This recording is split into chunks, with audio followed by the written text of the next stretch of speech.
Exploring Joliet is a program about the city of Joliet and produced by the University of St. Francis.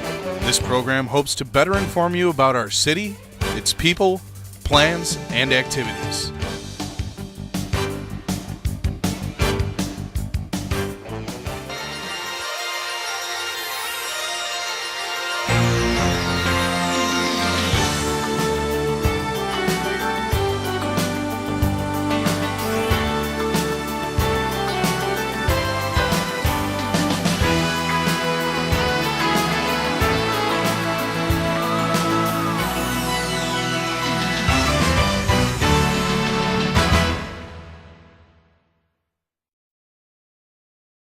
Hello and welcome to Exploring Joliet. I am Stephanie Shostak and I'm here with Russ Slinkard. He is the President and CEO of the Joliet Region Chamber of Commerce. Russ, how are you doing today? Doing well, thank you for asking. Just a great day out there. It's beautiful, isn't it? It surely is. This weather needs to stay like this. Wouldn't that be wonderful? So tell us a little bit about your background and where you started off, where you grew up.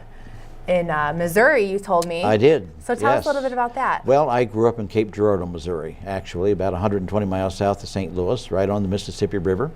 Went to school there, went to college there for 3 years to Southeast Missouri State University. How was that? It was great. It was great being in the hometown. Beautiful campus. I don't know if you've ever seen it, but it's an absolutely gorgeous campus. I've been to St. Louis, but I've never been anywhere in the surrounding cities of St. Louis. Yeah, great. Then I transferred my last year and went to McMurray College in Jacksonville, Illinois. And from there I went to theological seminary, as a matter of fact, on the Northwestern campus, and have a master's degree in theology, plus a BA degree in English and history. So that's kind of how I started. Moved to Springfield, Illinois to go to seminary and drove back and forth, had a couple of small churches. Finally decided that I wanted to try a business community rather than the religious community. So I made the switch and was hired by Illinois Bell then. So this is when you were out of college? Oh, I was out of college, yeah, out of grad school, as a matter of fact. And in fact, I was 32 years old when I hired on with Illinois Bell, and worked with the phone company and public affairs for 27 years.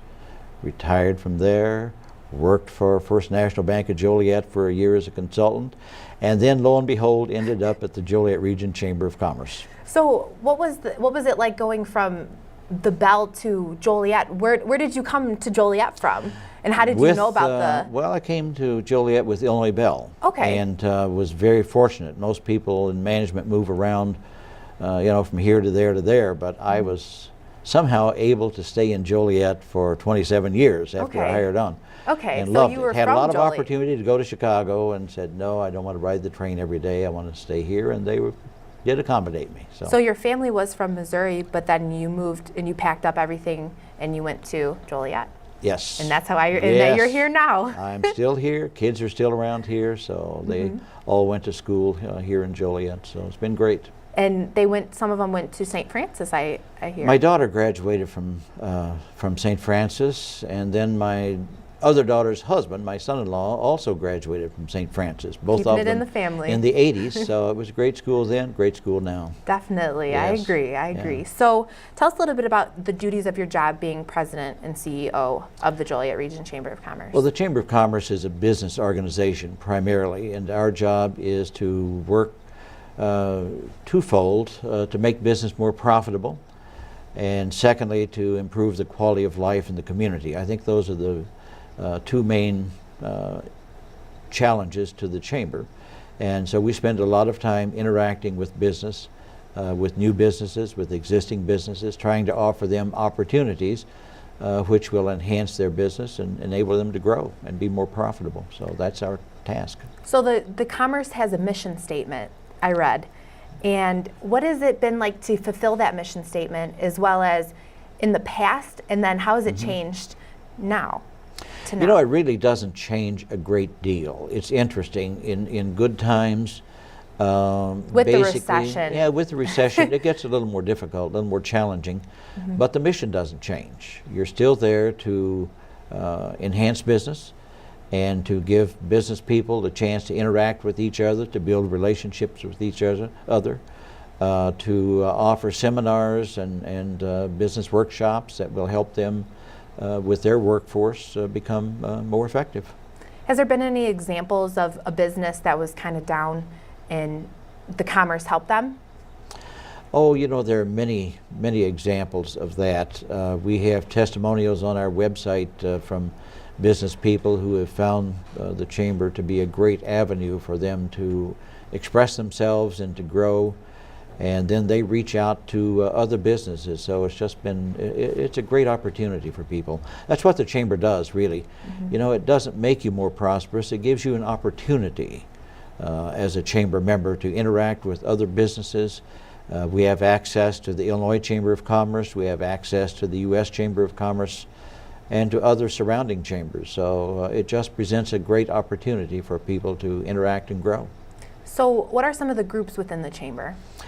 We have 3 divisions. We have what is named the Council for Working Women, whose purpose is to enhance professionalism for women in the workplace. We have a Joliet area young professionals group for young business people between the ages of 21 and 40. Now that doesn't necessarily seem young to you, but to me that's a young group, 21 to 40, for them to get involved and then to move on to the Chamber Board after they've been a part of that group, some of them. And then we have a group called the Latino Business Association, where we're trying to work more closely with the Hispanic community. Very nice. So what is a day in the life of Russ Slinkard? When you wake up to when you go to sleep, what is it like for you? Well, you know, I always look forward to going to the office. I love the job. When I came to the Chamber, I said I'll stay 3 years. It's been 15 years. So I kind of overstayed my welcome, perhaps. I hope not. I don't think so. No, I hope not. But it's just great. You know, you get there, you always have 60 to 150 emails waiting for you in the morning on various topics, people asking various things. You have a lot of phone calls that you need to return, and just depends on what's going on. We have a lot of committee meetings. We do a lot of planning at the Chamber and involving other people as volunteers, and it's never a dull day, I'm telling you, never a dull day. Do you like going through emails? I don't mind at all. You know, you can kind of tell from the title if it's something that is of interest to you and that you need to pay attention to, or if it isn't.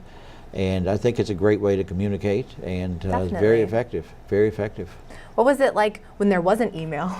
Well, you know, that's interesting. First came the fax machine. That was the most wonderful discovery of all time. And then, of course, we've moved on from there to everything that we have today. It's hard to realize now how business used to be. Everything was by mail, then it became and by phone, and then of course it became by fax machine and phone and mail, and now email and Facebook, and everything has been changed, and it just presents a lot of new opportunities for people. Do you know how to use Facebook and Twitter? I'm not a Twitter person, but I can use Facebook, yes. Oh, that's good. Yes, yes. And do you text? Oh, gosh, yes. Really? Yes. Oh, my goodness, You need yes. to talk to my dad. You need to teach him how to text. Oh, you know, I thought I never would Oh do my that, gosh. but I've been doing it for the last 2 or 3 years, and I That's find it very, surprising. very effective. Well, I try to keep, I'm not on the cutting edge, but I try to be on the edge somewhat with what's going on and what other people are doing, and you know, it's a great way of communication also. Definitely. So there's some events coming up, and you guys just held the New Orleans North. We did. So you how know, did that go? It was fabulous, absolutely fabulous. We couldn't have picked a better day. The weather was absolutely perfect in the mid-80s, and it was just a great event. We had 3 live bands that played from 6 o'clock to 11, or from 5 o'clock actually, until 11:30 that night. We had a couple of beer tents, we had food vendors, we had other street entertainment, we had a fire eater, we had a person on stilts, we had snow cones. You name it. We made it a real New Orleans event. We had a caricaturist, and just a great time by everybody. It was Mardi Gras themed. It was. And of course, over 21-year-olds only allowed. That's correct. We thought New Orleans mandates over 21 and over. So that's exactly what we did. And you know, the theme worked out great for us. It's something that's fun to develop, and you know, my staff did a great great amount of work, as did our volunteers, and it just turned out to be a great event for us. We look forward to doing it again next year. So this was the first annual. That's what we're calling it. Our First annual, second New Orleans annual, North. 20th annual, hopefully. We hope, yes. So what is it like planning an event like New Orleans North? Well, it isn't difficult when you have the staff that I have. You know, we have a staff of 6 full-time people, and we have one very, well, they're all creative, but one especially creative and very organized person, our Vice President, Mary Jaworski, and she kind of takes the load on herself and brings the other staff in, and they just move forward. And we set up a committee of about 12, 15 people to plan this event. We were very fortunate. We had Jeff Thompson was one of our co-chairs, and we're fortunate in that Jeff, about 25 years ago, was one of the original chairs of the Naperville Rib Fest. So he had a lot of experience in this kind of thing. We had Tom Lamoureux from Hometown Bank, who had done a similar event in Westchester. So we had some expertise that was very helpful to us, and the volunteers deserve a lot of credit for helping us pull this off. And it's probably such a good thing to have that background and not just starting from scratch. It was a lot of help, it really was, because you know, they had seen the successes, they had seen what didn't work well, and helped us avoid a number of pitfalls, I'm sure. So it was a great volunteer committee, and we appreciate all their help. So that's great. I'm so glad that the event went well. It really did. You know, it was just a lot of fun, and everybody had a good time. A lot of good food vendors, Cajun food, and nice time. So there's some other events coming up, like the golf outing on August 4th, correct? We have a golf, August 6th actually. August 6th. Yes, we have a golf outing coming up at the Joliet Country Club. This is an annual event also. And we'll have 200, 220 golfers in that, and then we have a morning flight and an afternoon flight. We have breakfast, we have lunch, we have dinner together. We have a live auction at the dinner, and it's just really a fun day. A real opportunity for our members to bring clients, other members that they want to interact and become acquainted with, and play a round of golf. And you know, we always guarantee great weather, hot weather, but great weather. August. And usually it works out fine. So yeah, it's just a great event for us. And do you participate in the event? I don't. You don't? No, there are too many things going on that staff You have needs to be the head of everything. taken care of. So making sure that everything is smooth and ready for the golfers. So. Why don't you participate? Just because there are too many other things that may need Would my you like attention. to? Well, I've played in a lot of golf outings when I was with Illinois Bell and Ameritech, and I always enjoyed that. But I think this one requires that Take a step back. Yeah, that I not do that and just remember the good times that I had. So Yeah, that's all you need is the exactly, memories. exactly. So, what is your personal stance on some of the legislation that's been going on with Well, gaming and pensions? Yeah, and we're in a world of hurt in Illinois, as I think most all citizens know. You know, we're $9 billion in debt. We have a pension system that's underfunded by $83 billion. We have the worst bond rating of any of the 50 states. So we're in a world of hurt. Is gaming going to bail us out, the new gaming legislation? Absolutely not.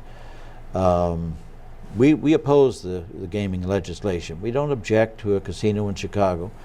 But trying to flood the state with casinos and thinking there are that many more gaming dollars out there, I think is rather foolish.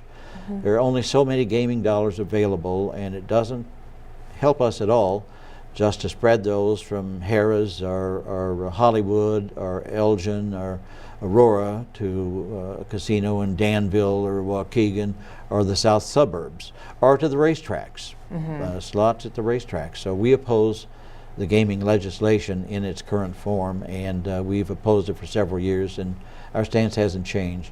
We support our local casinos, and you know, they're the ones who took the original risk, let's face it. Very true. Joliet was first with the 2 casinos.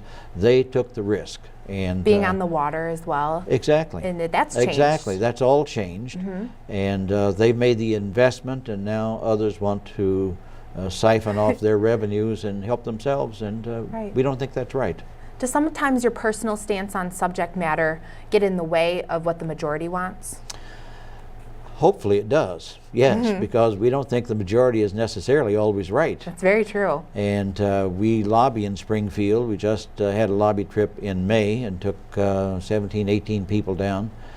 And we meet with all the local legislators, plus we are able to meet with the Senate President, with the Senate Minority Leader, with the House Minority Leader. Pat McGuire? We meet with Pat McGuire. I just interviewed him as Did well. you? Yes. Oh, yeah. We always meet with Pat, and he's spoken to the chamber. He's speaking again in July, as a matter of fact.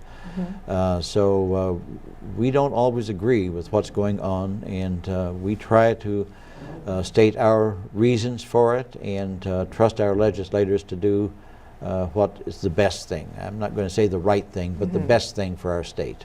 Sometimes differing opinions and differing stances on things help even work out a problem. They do. They help to clarify. You know, not everybody thinks of the same things, and it's always good to hear another opinion and to evaluate it and then try to make the best decision that you can possibly make. In the commerce, has there ever been such a big issue that there couldn't come a compromise?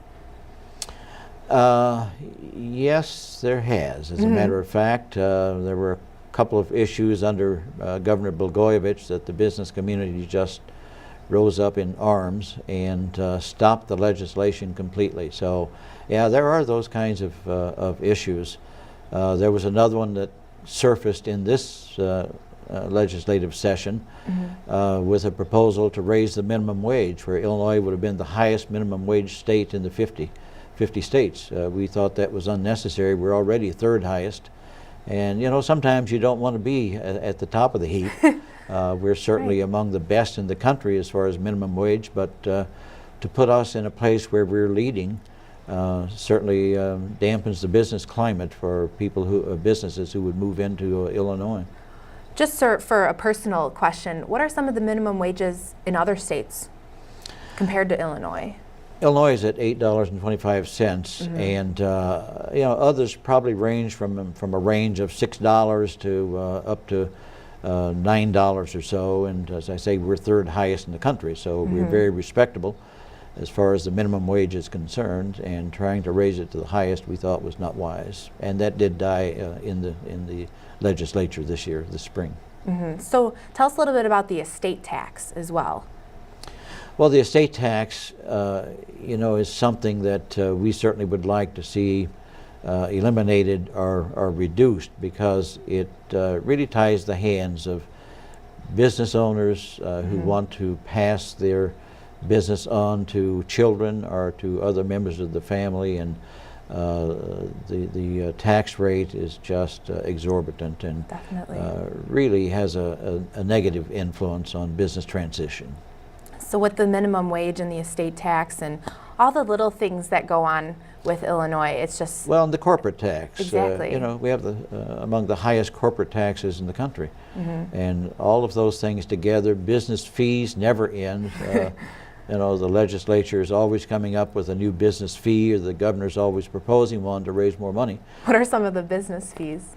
Oh, there are fees on everything related to business. And, you know, the more fees you put on in addition to the high tax burden, it really does negatively impact business growth in this state.